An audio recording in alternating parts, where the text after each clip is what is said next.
జగిత్యాలలో రాజకీయంగా కీలక పరిణామం చోటు చేసుకోబోతుంది. మాజీ మంత్రి జీవన్ రెడ్డి కాంగ్రెస్ పార్టీ రాజీనామాపై ఉత్కంఠ కొనసాగుతోంది. ఈ నిర్ణయంపై మరికాసేపట్లో లేఖ విడుదల చేయబోతున్నారు. తాను తీసుకున్న నిర్ణయాన్ని మార్చే ప్రయత్నాలు చేయవద్దని, ఎవరు కూడా తనను పార్టీలో కొనసాగాలని ఒత్తిడి చేయవద్దని తెలిపారు జీవన్ రెడ్డి. అందుకే ఈ విషయాన్ని స్పష్టంగా తెలియజేయడానికి లేఖ విడుదల చేయబోతున్నానని అనుచరులతో చెప్పారు జీవన్ రెడ్డి. ఈ నెల 25న సుమారు 5,000 మంది కార్యకర్తలతో భారీ సమావేశం నిర్వహించి ఆ తర్వాత అధికారికంగా రాజీనామా చేయనున్నారు జీవన్ రెడ్డి.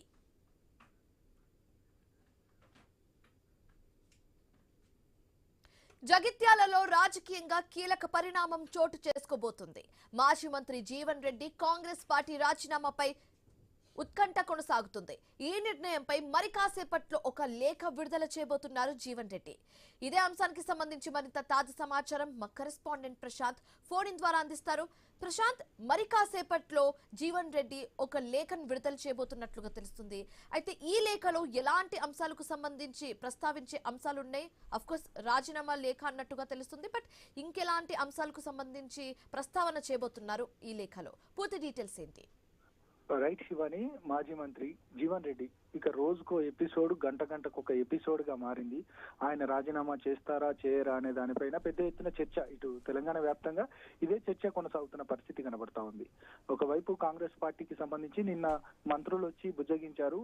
దాదాపు 40 సంవత్సరాల సుదీర్ఘ రాజకీయ అనుబంధం ఉంది కాంగ్రెస్ తో, మీరు పార్టీ మారొద్దని. కానీ ఆయన 2 అంశాల్లో ప్రధానంగా నాకు పార్టీలో అవమానంగా ఉంది, నేను ఖచ్చితంగా పార్టీని మారతానా మారనా అనేది కూడా దేవుడు శాసిస్తాడు, నేను ఆచరిస్తాననే నేపథ్యంలోనే ఆయన మాట్లాడిన పరిస్థితి కనబడుతుంది. అంటే ఖచ్చితంగా తన అనుచరులు అదేవిధంగా కార్యకర్తలతో మనం మాట్లాడినప్పుడు వారు చెప్పారు ఖచ్చితంగా పార్టీ మార్చే దిశగా ఖచ్చితంగా అడుగులు వేస్తున్నారు. ఈ నెల 25న ఇక ఖచ్చితంగా 5,000 మందితో ముఖ్య కార్యకర్తలతో సమావేశమై తర్వాత రాజీనామా చేయబోతా ఉన్నారు. ఖచ్చితంగా కాంగ్రెస్ పార్టీకి సంబంధించి ఆయన రాజీనామా చేయబోతున్నారు.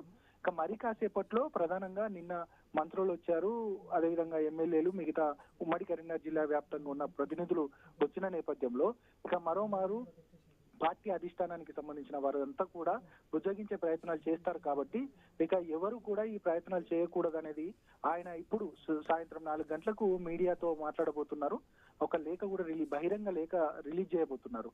ఇక ఎవరు నన్ను ఒప్పించే ప్రయత్నం చేయొద్దు, ఖచ్చితంగా నాకు జరిగిన అవమానాలు ప్రజల వద్దకు వెళ్తాను, ప్రజలకే చెప్తాను, వివరిస్తాను, వారే పార్టీని మారమంటారా లేదా అనే దానిపైన నేను ఈ నెల 27 నుంచి కూడా నేను ప్రతి గ్రామాన్ని తిరుగుతాను, నేను ఎందుకు మారాల్సి వస్తుంది, నేను ఎందుకు పార్టీకి రాజీనామా చేయాల్సి వచ్చింది అనేది కూడా వాళ్ళకి చెప్తాను, వారే మారమంటే మాత్రం ఖచ్చితంగా మారుతాను అనేది కూడా ప్రధానంగా ఆ కార్యకర్తలతో చెప్తున్న పరిస్థితి కనబడుతుంది. మొత్తానికైతే మరి కాసేపట్లో ఆయన ఒక బహిరంగ లేఖ రాయబోతున్నారు.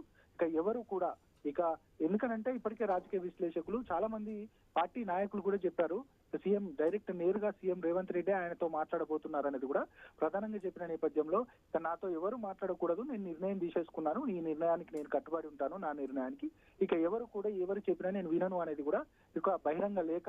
ఆయనకు జరిగిన అవమానాలు, పార్టీకి సంబంధించిన అన్ని అంశాలను కూడా ఆ లేఖలో పొందుపరిచే పరిస్థితి కనబడుతుంది. మొత్తానికైతే ఈ 4 గంటలకి ఇక ఆయన మీడియాతో మాట్లాడిన నేపథ్యం మాట్లాడబోతున్న నేపథ్యంలో ఎలాంటి సంచలనాలకు తెరదీయబోతున్నారు అనేది ప్రస్తుతం మాత్రం ఇప్పుడు ఒక హాట్ టాపిక్ గా మారింది శివాని.